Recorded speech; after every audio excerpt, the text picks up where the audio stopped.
Paris, on a donc décidé de consacrer tout un dossier à la difficile cohabitation entre les motards et les cyclistes. À Paris, les conducteurs de scooters ou de motos sont nombreux à emprunter les pistes cyclables pour doubler les voitures. Vous en êtes sans doute aperçu si vous faites du vélo dans Paris. Pour améliorer les relations justement entre les cyclistes, les motos et les scooters, des associations se mobilisent en ce moment pour faire de la prévention.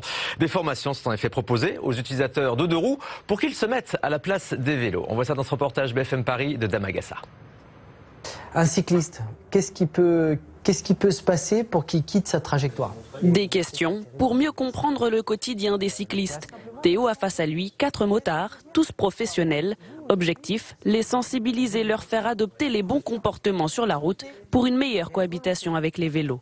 Il faut essayer de se mettre à la place de l'autre. Vous voyez ce que je veux dire? Compliqué de se remettre en question pour ces conducteurs de mototaxi qui préfèrent dénoncer le comportement des cyclistes.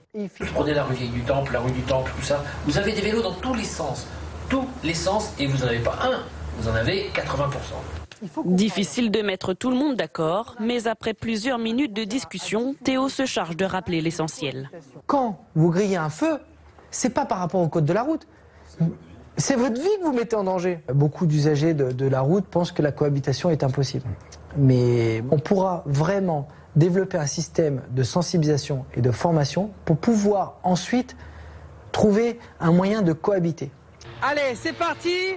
N'oubliez pas de tourner la tête, regardez. Et pour cohabiter, rien de mieux que de pratiquer 20 minutes de vélo au rythme des consignes de Théo. Alors on ne colle pas le camion? On le colle pas. Très bien. Les deux mains sur le guidon, Fabrice. Attention au buste. Sur le trajet, le groupe n'échappe pas au mauvais comportement d'automobilistes. Excusez-nous, madame, vous êtes sur une piste cyclable. Donc là, on est obligé de se décaler.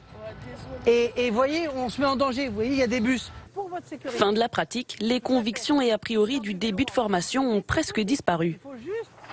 Effectivement, ça permet ce qu'on a fait là, ça permet de prendre leur place et de bien comprendre la problématique et puis de prendre conscience aussi des dangers qu'eux courent et de prendre conscience des dangers qu'on leur fait courir. Une première prise de conscience qui va peut-être en appeler d'autres. Théo Bartoccio et son association espèrent convaincre d'autres entreprises de participer à ces formations. Voilà.